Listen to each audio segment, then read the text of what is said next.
Ever wondered how airlines actually make money? In fact, on many flights, especially the cheap ones, airlines might barely break even or even lose money just on the ticket itself. So, how do they stay in business, let alone turn a massive profit? We'll explore the hidden streams of income that keep those planes in the sky. By the end of this video, you'll look at your boarding pass in a whole new way. This is a fancy term for all the extras you can buy. Did you select your seat in advance for a small fee? Ancillary revenue. Baggage fees are the king of ancillary revenue. Even your carry-on bag will cost you extra if it doesn't fit under the seat in front of you. These fees can add up quickly, sometimes costing more than the flight itself. They know most people can't travel with just a small backpack, so they've turned a necessity into a significant profit center.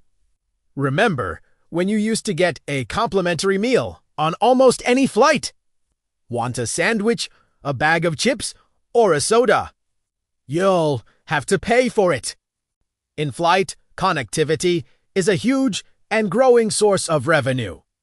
As more people need to stay connected for work or entertainment, for a fee, you get to board the plane first, ensuring you find space for your carry-on in the overhead bin. There are also fees for changing your flight, fees for booking over the phone instead of online, and even fees for printing your boarding pass at the airport. It's a strategy of 1,000 tiny cuts, each one adding to the airline's bottom line. Okay, let's move beyond the fees we pay as passengers and look at something even bigger: loyalty programs. They are incredibly profitable businesses in their own right.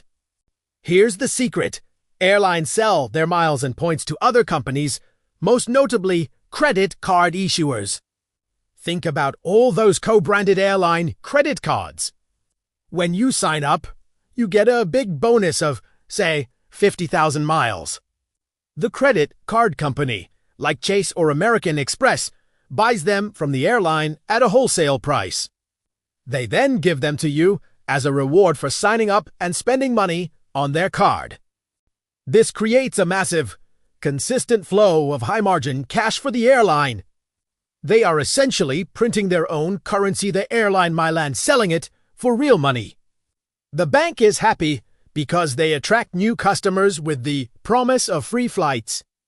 And the airline is happy because they get billions of dollars in cash, often years before a passenger ever redeems those miles for a flight. It's a financial masterstroke. This partnership model extends beyond credit cards.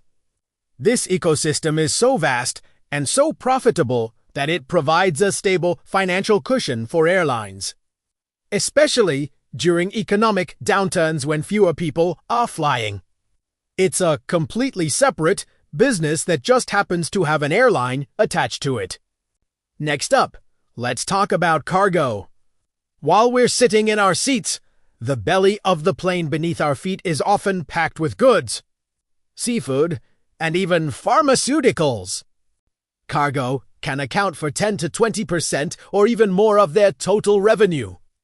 With passenger planes grounded, the demand for shipping goods, especially medical supplies, skyrocketed.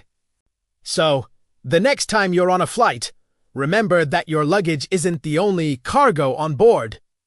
It's a silent, unseen operation that contributes significantly to the airline's financial health.